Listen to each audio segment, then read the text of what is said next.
Welcome to RSSL Office Hours. We're glad to have you. It is February 8th, indeed, if you can believe that, a Monday. Hoping it's a good Monday for you wherever you are in the world. And we are proud to be with you and spend some time with you today in office hours. I'm Jennifer Patterson, joined with colleagues Ashley and Joanne and Michelle, Alexa. Pearson is here. Dan Farley might be here, and Scott Nine is on his way, so he'll be joining a little bit late today. And so we're going to get started with office hours, and big welcome to all of you.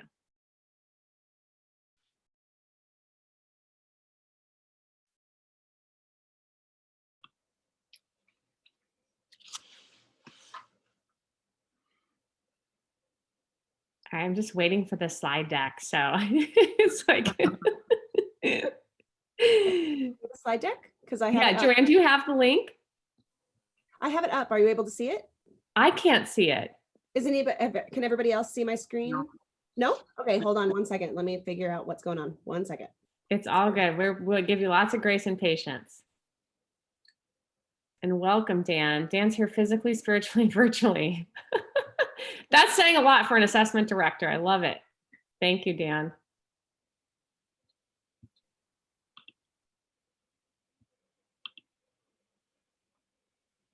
Okay, beautiful. Thank you, Joanne. I appreciate it. Thanks for screen sharing.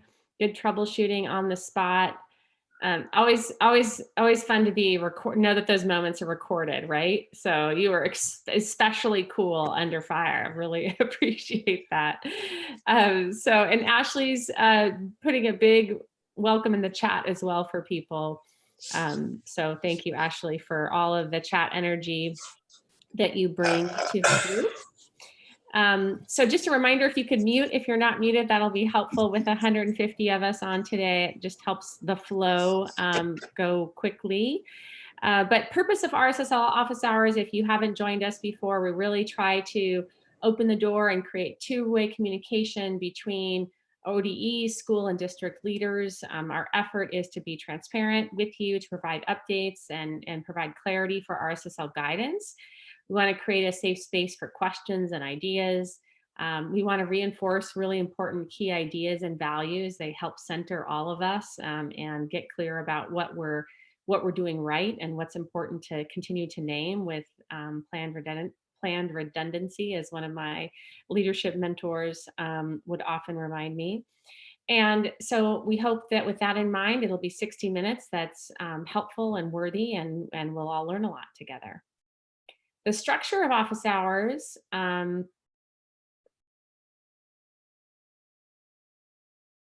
are really I think something happened there, Joanne.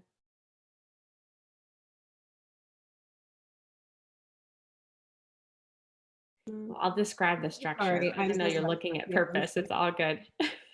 Okay. So the structure of office hours is essentially we will. I introduced who's joined us previously, but I'm here with Scott Nine. Thanks, Scott, for joining, and big welcome. Alexa Pearson, our Standards and Instructional Supports Director, as well as Dan Farley. And our structure today is intended to preview a few big ideas. Today we plan to talk with you around some enrollment updates as well as some general RSSL updates. And so please use the chat as you can for questions, and we'll do our best to be responsive and pay attention there for your feedback and input. And yeah, we'll go from there. So I think next slide. Here we go. Thank you, Joanne. Can you move to the next slide, please? We'll talk about what we're going to talk about today. Couple of announcements before we launch into today's focus. There'll be no office hours next week. So on the 15th, it's a President's Day holiday, so we won't convene together next week, but you can count on seeing us the following week. On the 22nd, we'll be here. And today we're going to focus on enrollment update and then RSSL update, and of course, hopefully have questions as well for Q&A. So this is just brief. You'll see on the bottom of this screen here, there's a link to the enrollment report from the ODE released last Thursday. And so Ashley will also put that in the chat for your shared reference. But if you want more information about enrollment, I know that's been top of mind for many of you, wondering for kind of an official snapshot to help you calibrate and get a sense of how your enrollment compares, and just to learn more globally about the picture of enrollment in schools in Oregon. So this is for public schools and charter schools as well. But this is just a couple of key highlights. So the enrollment update, of course, goes into far greater detail. Thank you, Ashley, for throwing that in the chat. But some big picture, high level talking points for you to know is that Oregon's total enrollment is 560,917 students.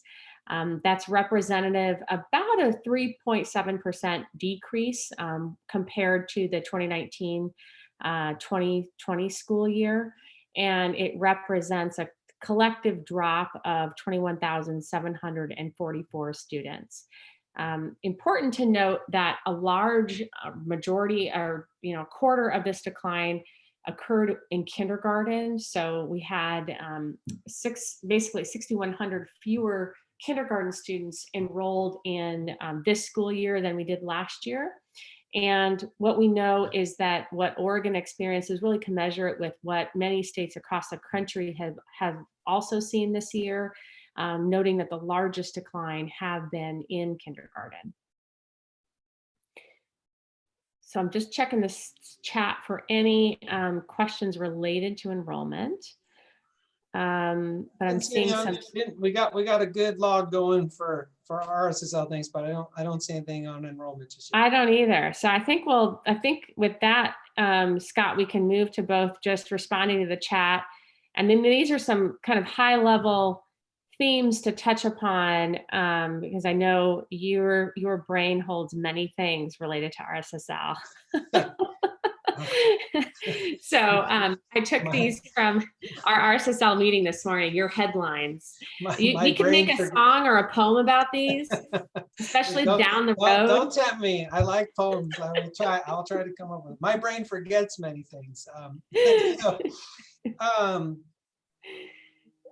This is like a shorthand guide for quite a bit of information that's going to come out as the week moves along. I'll just briefly give you a sense of that, although it's not like it's all firmly set, but we have a kind of a rough idea of what we think might be getting shared throughout the week. So maybe as soon as this evening or early tomorrow morning, you should see an update on the third-party standardized assessment guidance. It will clarify how to offer support for SAT, ACT when you're in CDL versus if you're operating in a hybrid or on site. So that's been run through with OHA and gotten a bit of a refresh and update.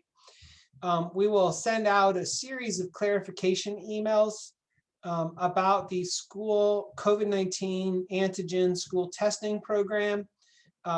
Later in the week or next week, we'll provide a closed caption recording of the webinar that was offered last week.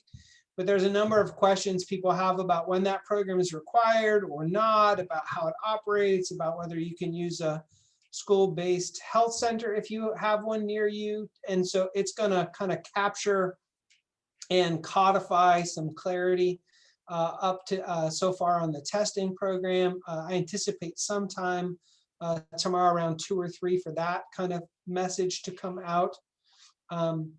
The patiently awaited for update to scenarios planning in schools document, which will include the language around how quarantine adjusts based on vaccines, will come out. We're now targeting Thursday, as there was a little bit of last minute good faith effort to further align with the early learning division. We also have guidance we know everyone's waiting on around visual and performing arts and how that relates to governor's statewide guidance around indoor and outdoor recreation and athletics. And we're hoping that we get enough clarity for that to put that out on Thursday as well. We want to encourage and keep trying to track concerns about vaccine hesitancy and are trying to think through resources that help people feel confident about the value of the vaccine and encourage people to have information about that. We've already, you might have noticed, maybe one of my colleagues can pull the link in, but when the metrics report from OHA gets produced now, it's getting produced with like a color-coded column that shows how the advisory metrics work. We think as soon as tomorrow at 5, we'll also be producing a visual map that will use the weekly status report, but will show people on OHA's website the kind of color of your county and then how the schools are operating in that county that we think will be very useful for people. And so that's coming. So that's just, these are previews. We know it can be a lot. And so hopefully, rather than feeling overwhelming, it gives you a little mental preview of some of the things that are going to come out through the week. But that's just a little flavor of the week ahead.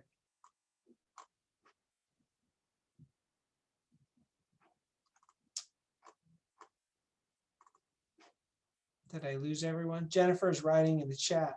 She's multitasking, which I'm not great at doing. So I'm going to fill some airtime. We've got some good questions that are flowing through the document. One of them was about eating in the classroom. And for that one, I will encourage folks to go to the Ready Schools Safe Learners guidance. And if you give me just a second, I will tell you the page number. We revised this and it's in section 2H. And that's going to be on page 2H, page 42. And here's a link to that guidance in the chat, the main RSSL document. There were a couple of things that we were trying to message all at once. And the first is a headline message from OHA. And I'm going to put that headline message in the chat as well, which is really this understanding that the significant risks at mealtime are adults to adults in break rooms and spaces with masks off. And there are certain protocols that are right if meals are in the classroom. And the document takes quite a bit of time to kind of name both required and recommended processes. So just if you have questions about that, I just encourage a really good review of pages 42 and 43. But I think I want to go into too much more detail unless you need it now. But that should get you started on the meals question. Super helpful, Scott. Thank you. And yeah, bonus points for reading my writing face. You must have been a good answer. Also, just wondering, I'm getting some private chat questions about retention. So I think this is really important to just bring forward because lots of people are wondering about retention of students. There's some parents who feel like their child hasn't been met with success in CDL and they want a second year at the same grade level. And athletics is also potentially weighing in on that conversation as well. If a student didn't get to play a beloved sport or have that opportunity and wanting to repeat a grade level to potentially preserve that experience. So Scott, what I know at this point is that it's definitely a topic we are tracking carefully. We're talking about it internally as a department. We currently, Alexa, Dan, and I we'll be working on adding some best practices, if you will, around the practice of retention to a resource that we'll be sharing and distributing. But at this point, we don't have any definitive plans to take a statewide stance on retention. We did this year, we did in the spring of 2020. As you know, there was a statewide stance against retention for this present school year. At this point, that isn't a plan, but could potentially happen. Anything else you'd say around that point? I would say that the only, like, just to tease apart the words a little bit, I think we are in this discussion you just described, and we both are. So you all can give us feedback about it. But I don't anticipate seeing the state form a policy or a requirement or something that dictates what happens, that otherwise doesn't leave it as a local decision at the end of the day. That's not set, so that's just like draft out loud thinking. But there's a difference between that and a stance. So we might well communicate, as we have in many other kind of settings, and say, here's what we think is the best of the research and what we think would be the best considerations, or the way you should apply a tool or a framework to help support your thinking, and ways of helping you navigate that local decision. So it might be that we don't land a policy or a parameter, but we are providing what we think might be sound. Does that sound right, Jennifer? Absolutely. I see Kendall Reese in the chat asked about summer and break camps. Boy, that's all coming fast. So at the moment, anything that would fit that dimension that's operating at the moment, meaning camps, follows the governor's youth programs guidance. And if one of my colleagues can find that and pull it in, or I can try to track it down, but it's larger sector guidance, that's what gets followed. If it's a school-based offering, then that can be a little bit, like if it's the district itself offering a thing, that's different than if it's another entity. And then that's different than like what's ahead for that summer programming, in which case last year we created a kind of summer guide to kind of summer programming. As things have moved forward, there's been a whole suite of guidance and what lives in the governor's office, what OHA stewards, what ODE stewards, that moved a long way from where we were last March. But we are aware of needing to provide some clarity, like where do people look to for the summer? And so we're working on some of that. But for now, that's where you should look for information. If your question, Kendall, feel free to unmute. If it's about the school offering something, that's a bit different.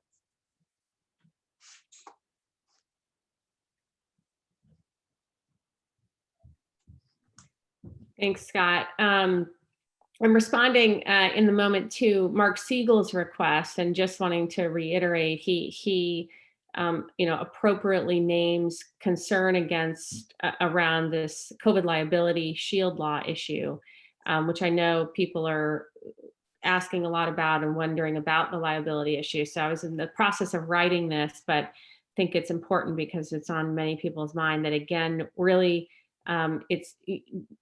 districts will be wise, public and private, to really seek their own legal counsel around this. This is not something to likely expect legal advice from the Attorney General or from ODE in any way around. Yeah.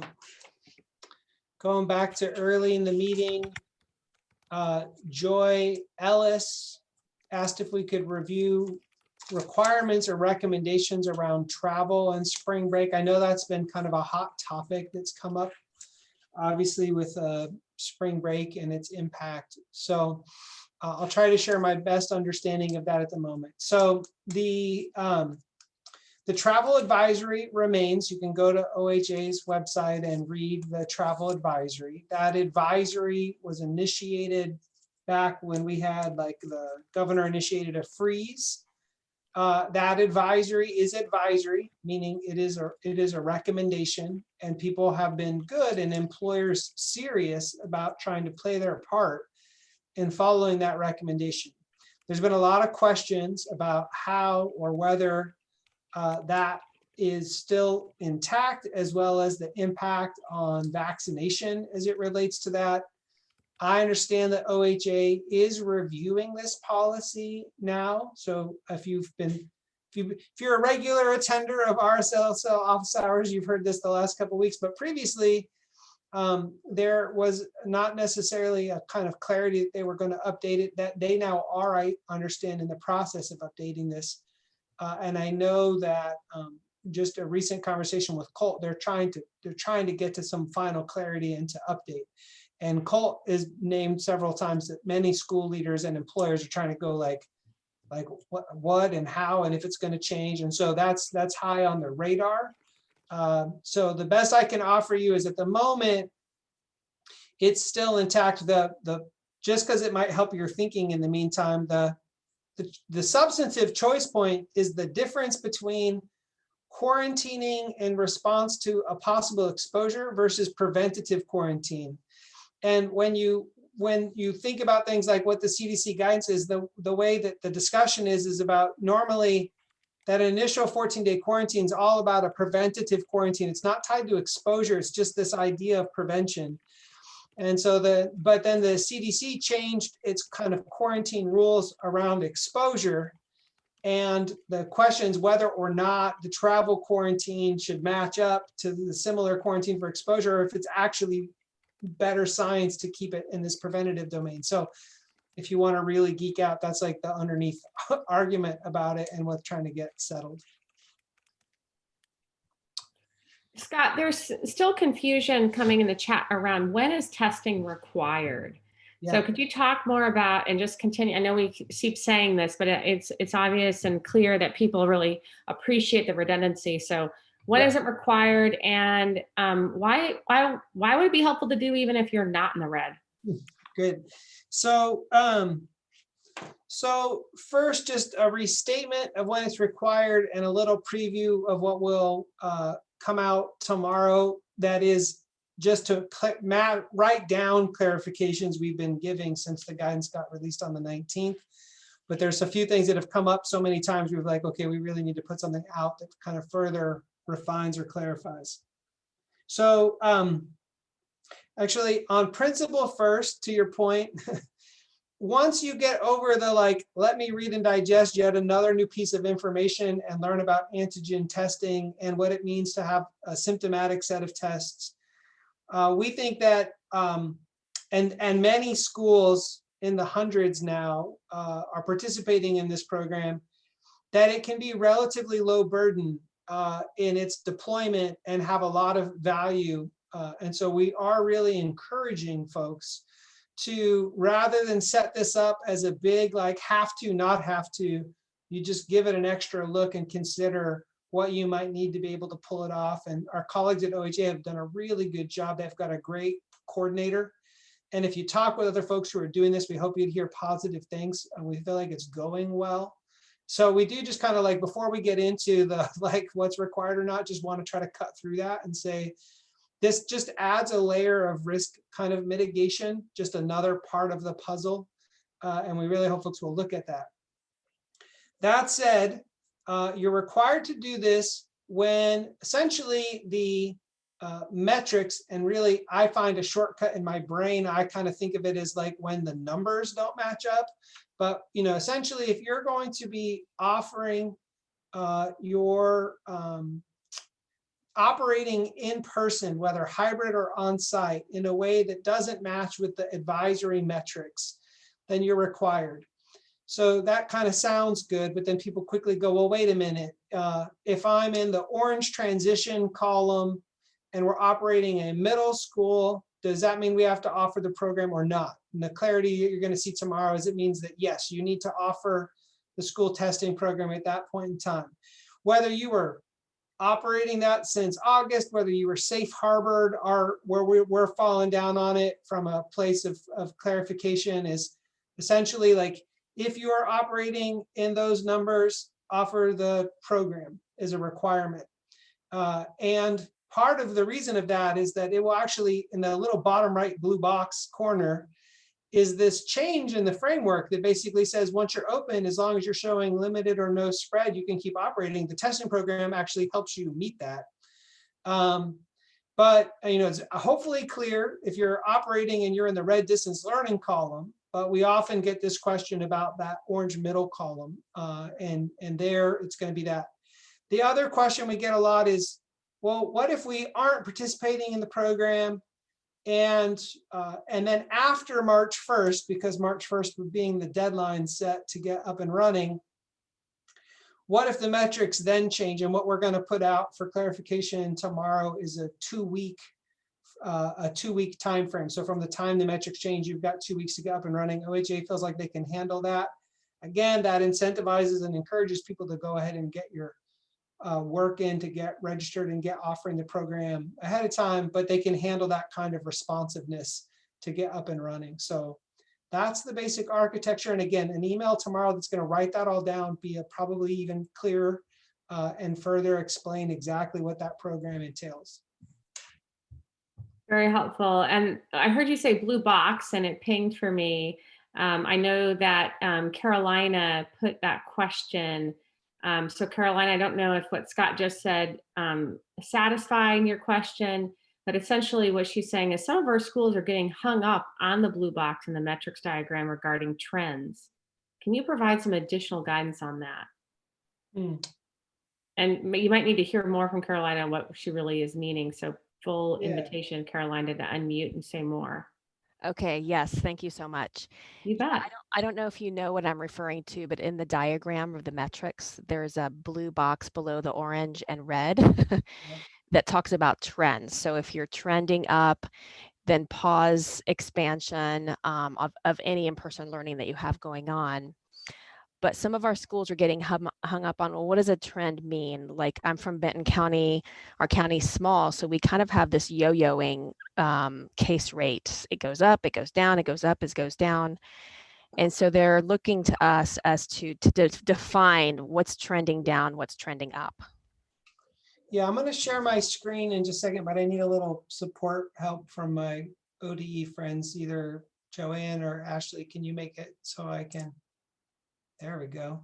Let me, just so we're all looking at the same thing. You can see my screen okay? Yeah. All right. So we're going to go to the health metrics and we're going to go to the metrics explainer. And I'm going to blow it up. And then I don't know if it's Carolina or Carolina, but here's the magical blue box. And so again, the way that I would offer this is you have to remember that this is now an advisory framework, right? And so we spent months with the state kind of saying, kind of calling like X's and O's, balls and strikes, like this is what it is, this is what it isn't. And now we're basically building an advisory framework that has obviously the conditions around the testing program, but essentially says now this is a set of essential inputs. It's our best thinking in science and understanding, but it comes down to your local school board and community and decision making. And so the what this is trying to basically say is, you hopefully are opening at a time or condition when the metrics are lower, not a guarantee, but hopefully. When the community trends, by trends we're meaning the case rate, case count, exposure is increasing, we would advise that you pause expansion. So in the same way we talked before about, okay, I start K3 and I expand 4 and 5 and 6 and middle and high school. Well, if you start to see rates go up, we think that's the time that you should pause expansion. In prior frameworks to the January 19th one, the whole idea of that was also built that once trends in the community got to a certain point, you would actually stop being in person. And what this yields to, based on some research and science from the Harvard Institute, as well as some Oregon medical, the governor's medical advisory panel, is actually that if there is limited transmission, and if you've built routine and practice, it's actually better to mitigate risks with things like a testing program or other measures, but actually keep operating during that time, just not expand, because expanding creates new routines and new rhythms, but it's actually more useful to everyone to keep operating through that time. So what the blue box is trying to offer is that idea, like stop where you are, but if you can, keep going, and then obviously the test add this other structure. So that's what it's trying to do. And then, your definition of what is a trend increasing, we previously used that, like looking at it at 2 or 3 weeks over the time. We produce the OHA data in a particular way, but because it's advisory, we don't define that for you because we don't think that that's our role when we switch to advisory. Does that help? Yes, thanks so much. Thanks, Scott. I'm going to officially pass to Alexa. I've got to sign off for I don't know, be in another place and space. So big appreciation. And Alexa. We got you covered. Thanks, Alexa. All right. Thanks, Bye, team. Jennifer. Take care. Where are you, Alexa? I'm here. There you are. Hi. Hi. Welcome. Alexa, anything you spot in the chat?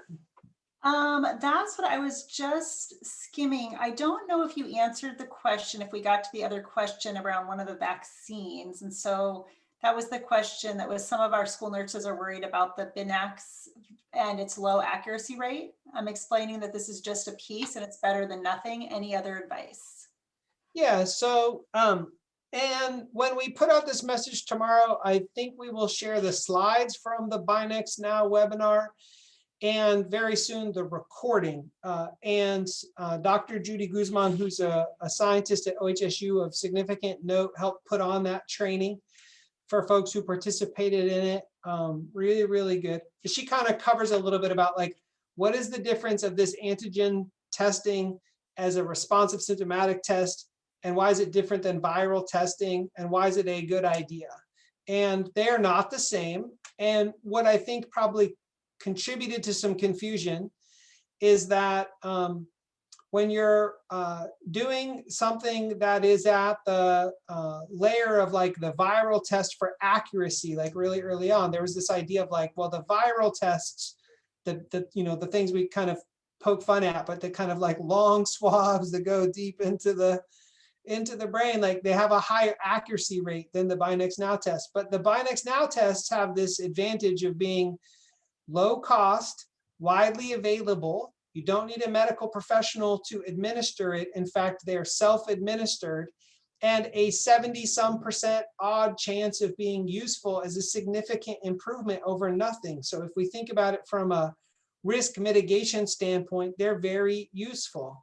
They go on to some of the research behind it, how it's been used in other parts of the country, and why they determined that this was a useful thing to deploy. Again, it's, I think, more worthwhile to get the actual science expert versus me as a translator of these ideas.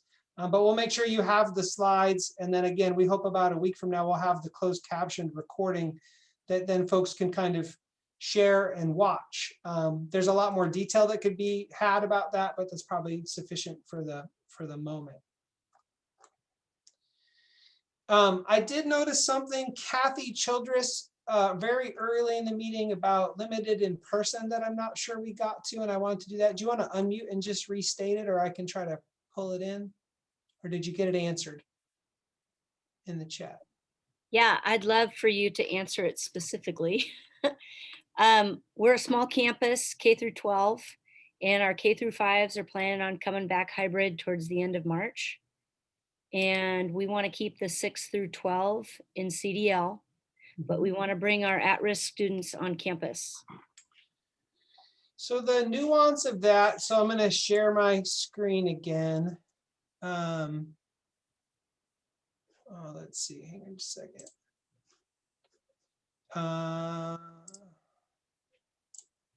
Make sure we're looking at the right stuff. Let's see, you should see RSSL right now. But I'm going to go here and to all the guidance. Oops. And then we're going to go to the new limited in person. So the key point in this is the language around at-risk students. So when we were developing LIPI as a kind of a statewide model, and now we basically said, okay, here's this component part of CDL. How do you offer it? So you'll see this guidance pretty sharply construed, which both says that we can't offer legal advice, and we can't, but also very strong clarity about you should not offer based on disability, race, gender, religion, sexual orientation. and it must be voluntary and can't be a required element for a course or grade. These are significant and important notes. Now, what you can do is offer them based on need. So you can say something like, we can specifically attend to students who have limited to no internet access, or we can do it based on attendance, or we can do it based on a desire to support peer interaction, or we can do it based on access for assessment. But you have to have a rationale that is universal and not cut through, like essentially using like protected classes as your reasoning is our understanding and logic of it. Again, you have your own legal counsel. And so that might just be, some noticing around framing and language, but I would be mindful about how you're presenting it and explaining the goal. But there's lots of ways to then think about who might benefit from who to hit the right scale of who you might be able to support in a program. Does that answer for you, Kathy? Absolutely. So I guess our concern is that my understanding is Lippy is 2 hours and I want them for 3. Yeah, so we had this big discussion when we were doing this, and there was so much advocacy for us to make Lippy more hours, right? And the original reason that it was 2 hours was concerns about meals and about air. There was all kinds of reasons why it was originally 2 hours, but it was also, and we say this, it was not its original intent to provide, to be a place that was offering any type of instructional hours. In this new guidance, we have named essentially ways in which it could possibly meet some instructional time requirements. We answer some key questions, but then we go ahead and we outline what is a hybrid and what is CDL with limited in person. And we came down in the place to be very firm from the state perspective that limited in person while in CDL is really got this limited purpose with limited time, trying to do a very specific set of things. And anything more than that is a hybrid. And so where you're making that distinction, you might want to revisit if there's not an avenue to actually consider it part of your hybrid model, rather than codifying as a CDL. The question really swings on what's universal rather than support for a specific subset of students. There's a way in which, to be candid, I think folks have tried to kind of build Lippy as its own instructional model, and we don't really think that's the right way to apply the design. So that hopefully gives you some food for thought. I know you might not like that, but that's our thinking. All right, what else we got? There is a question in the chat. I don't know if you know this, Scott. If people want to get the updates sent to them instead of is there a way for people to get the updates of when we have our visual performing arts guidance, when those are first released? Is there a Gov delivery that they sign up for? Does that only go to superintendents, and that the advice is just to check back on that RSSL? Oh, interesting. Yeah. So our practice is to, anytime it's not a perfect system. We've had a few kinks here or there, but generally the practice has been superintendents, business managers, private school and private alternative school leaders, charter school leaders, reopening advisors.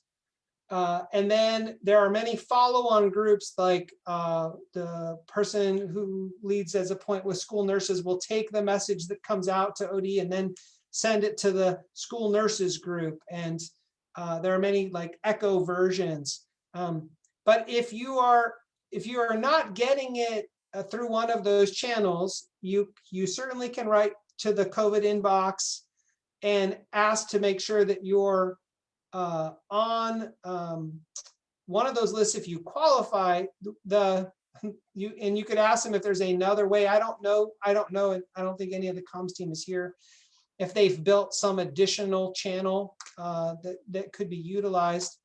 Otherwise, what you want to be doing is working inside of your own system to figure out who's getting those emails. Are they checking them? Are they forwarding them? And handle information flow that way, which there's often some gaps there. Thank you. Yeah. The COVID inbox address, we'll have Ashley put that in there. And then Lynn has a question, and I'm going to have them unmute to ask you the question real quick. Great. Hi, Scott. I think last time we talked about the COVID testing and guidance about the Binax test being used to allow cohorts to come back earlier. Any clarification on that? Good job, Lynn. Way to Yeah, do- sorry, way to man. do- That's a way to tough do- question. I know. Way to do your job. No, that's good.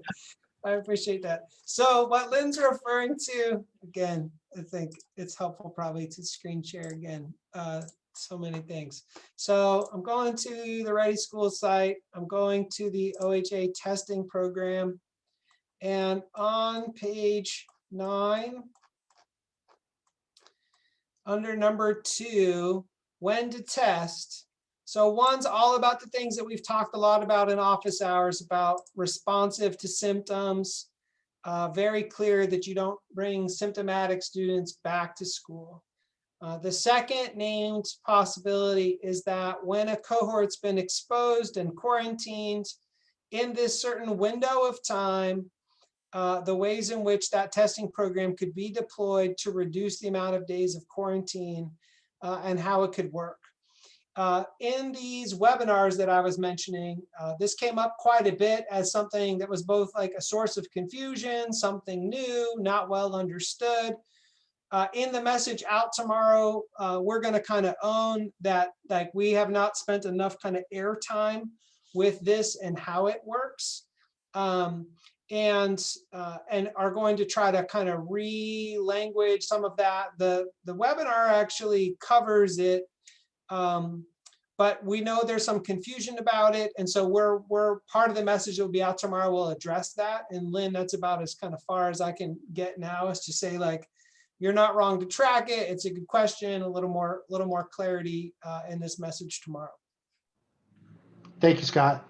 We'll hope a little more clarity. You'll let me know after it comes out.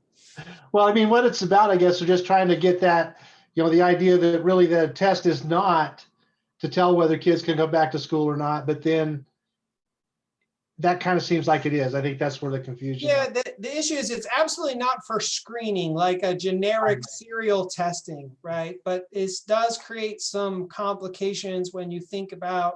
So part of that detailed extra language is essentially how do you safely, what is the avenue by which you would do this? How do you do it safely? What's the mechanism? Because you're bringing people who are potentially exposed. So all this, there's a lot of nuanced language from OHA that will come out as a part of this update that kind of covers that. And it's not all finalized, so I don't want to try to talk through it. Thank you. Thanks, Scott. Appreciate it.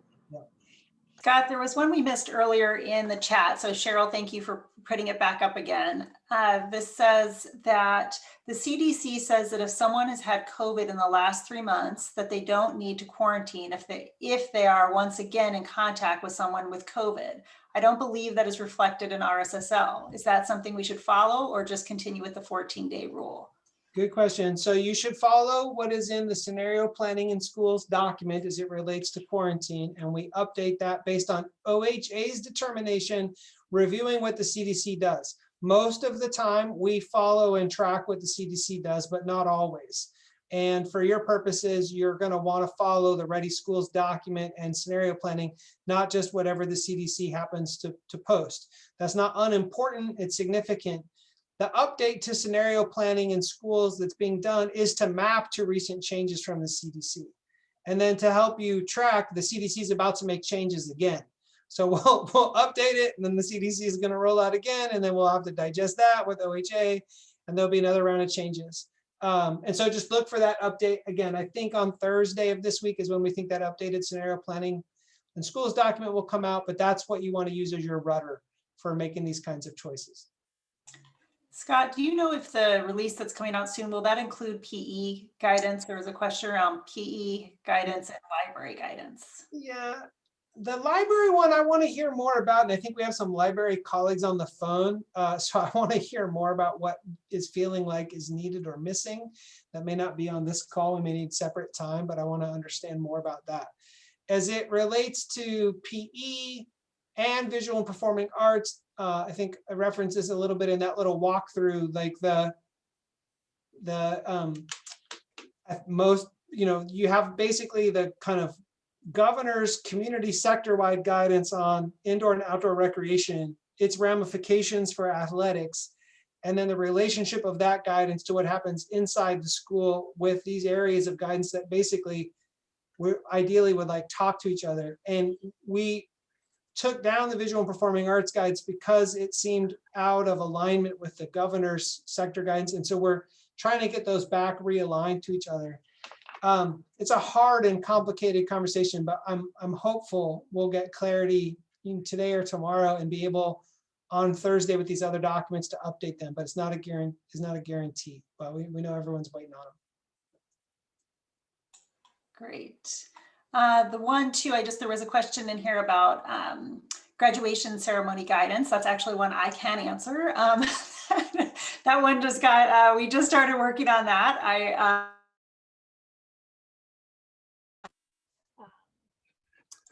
So sorry, I think my camera just went out, but we are working on that. We don't have a deadline yet on that one. But close to time, and I want to make sure people know that we will not have office hours next week due to the holiday. So Jennifer, just want to make sure that I'm reminded. Thanks, Alexa. You broke up there for a minute, but I think what you were saying is you're working on the new graduation ceremony guidance. That your internet broke up for a minute. Okay, yes, sorry. Can you hear me now? Announcement. Yes, you're good now. Okay, it's like this weird day today with my camera. Yes, we're working on that now, so that should be coming out soon. And the question around library, just to go back to that, is that there was a question around checking out books and disinfection routines. And so we can loop back with library, I think soon. I've had a couple questions come in, and so we can loop back on that one. Looking for other questions in here. There's one about snow days and people asking, I'm trying to get to the original question around snow days. I do like the kind of peer-to-peer exchange. It looks like people are just giving each other feedback. They are, which is great. That's where I'm trying to kind of follow the thread back up. What do you all want to do on a snow day?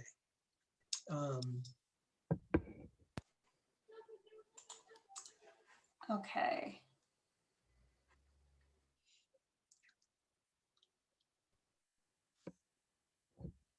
The original question was mine. Would you like me to just ask it? Sure. That would be great. We're a small K through 12, and sometimes when we do things that are different from the public school system, people say, oh, well, the public schools are doing X, Y, Z. So I was just curious, if a snow day was called, would the public school be likely to cancel not only any in-person training, but also any remote or in-person remote education as well? I just, of course, we could move everybody remote. That would be easy to do because we can do it. So I just wondered what generally other schools are doing. My hunch, people feel free in the chat or to unmute, Dion, but 197 districts, a lot of different responses. I know folks that have been planning I know school districts that have been planning for months to operate through the snow because of CDL. I know other folks who were still very much planning to honor snow days. I don't think you're going to find there's not a singular answer. It's going to be very local decision based. So I know that will make it easier for you to point it to one or the other, but feel free, anybody else, if you see it differently.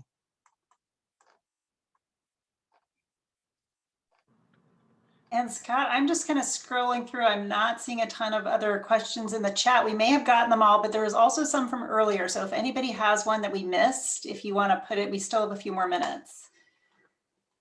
We can also do this unusual thing and end the office hours with 5 minutes to spare, and people can take a breath and stretch and not go right to the wire. But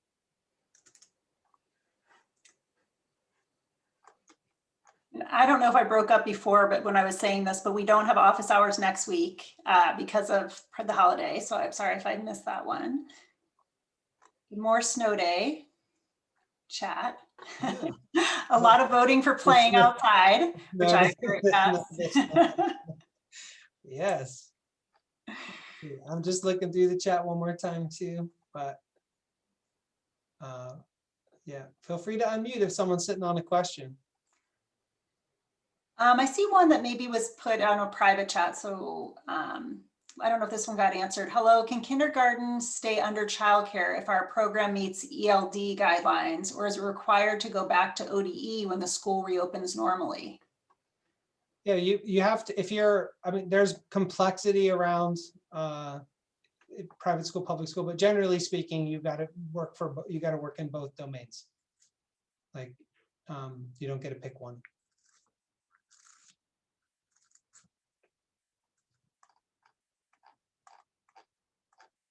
Y'all hanging in okay? Like some like smiling faces and some grim faces and some like distracted people. Everyone doing all right?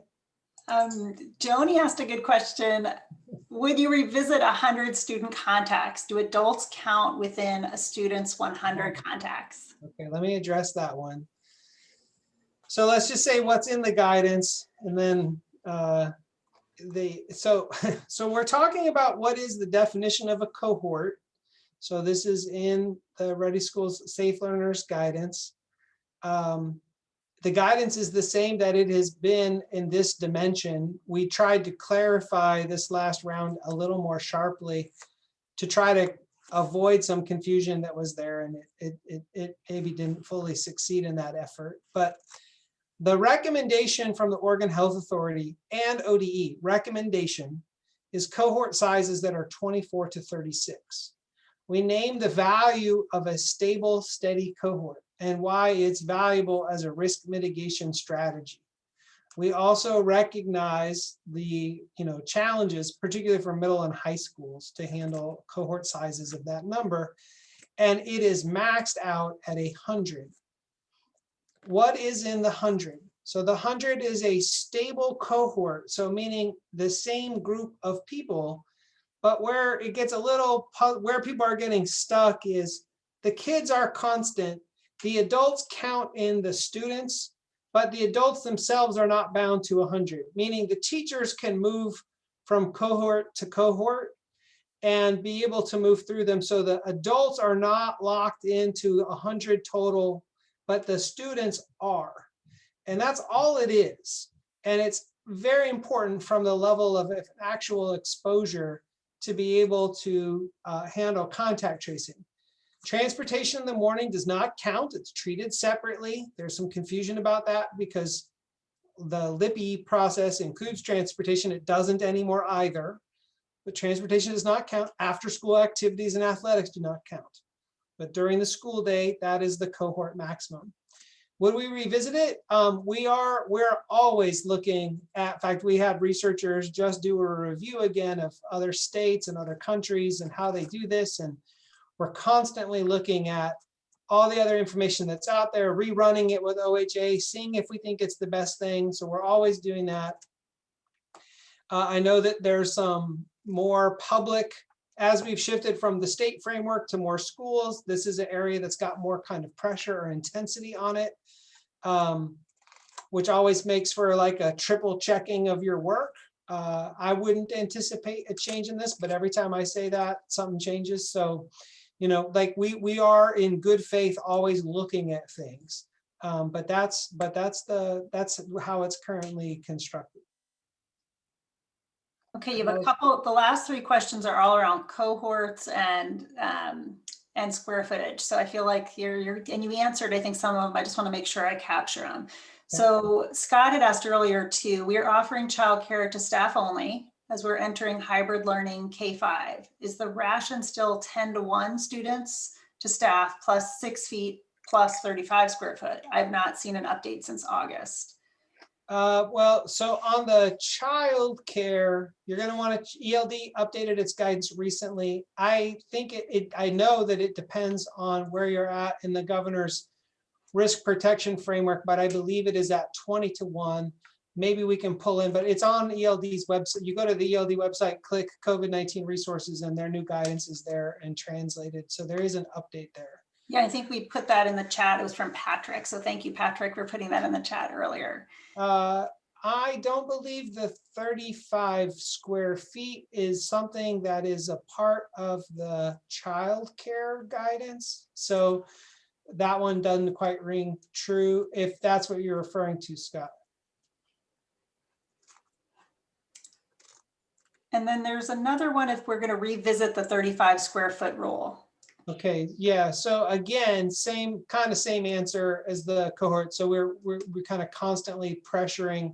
That one we gave a really hard look this last round before January 19th. We looked at 10 different states, other countries, how they approach, if they have anything like 35 square feet. And we still decided to, I mean, in consultation with OHA and epidemiologists, we decided to maintain it. But we're always looking at those kinds of things. But it really is about trying to figure out this layered risk protection framework and, kind of being able to create a safe environment. And we feel good about kids being in person learning when we follow those multiple measures. And we know that it's hard. It creates essentially like hard design constraints for all of you. So we don't pretend it's easy, but I wouldn't expect that to change quickly. Okay, and I think we may have to end on one of these, but there was a question about, are districts able to do COVID testing at one school location rather than at each individual school? Yeah, they have to do it at each individual school. The message tomorrow will clarify this a bit further. We're going to make a small exception for districts who have a school-based health center that is within a certain distance and is operating during the day, and given some details around safe transport. But fundamentally, the whole point is to not have symptomatic kids moving from school to school. Colt had previously already put out a clarification about a staff member can come from a nearby school to offer the program if it's relatively close by, but we don't really want students or staff who are symptomatic moving to buildings. It kind of defeats the purpose. So you want to just definitely at the school level. Scott, could I ask a question about that real quick? Sure. So just wanted to clarify. So if we have a lot of buildings, you have to attest on the form that everyone's watched the training modules. So if you have like nursing or administration over that, can they attest so that they can get the test ordered and then we start doing the training with it? I think that's been our hesitancy about filling it out for each school, is that we don't have people currently trained or have watched all the modules for each school. I hear that, Emily. That's a good question for Jamika, the school testing coordinator for OHA, who's running the program. I don't want to tip it one way or the other, but I think that's a good practical question for her, just in terms of like order of operations and what you're attesting to versus what would be in place. But I'd leave that with her to answer. All right, I think we're at time. And so I'm going to put if I missed your question today, I'll put the COVID email in the COVID inbox, ODE COVID inbox, so you can send an email there if we missed your question. And remember, no RSSL next week. Have a wonderful, hopefully long snow weekend. And Scott, do you have anything else to add before we close up? No, just hope everybody keep breathing, hang in there, hug your loved ones. Appreciate everybody. Have a good break in the week in between. Thanks, Alexa, for jumping in.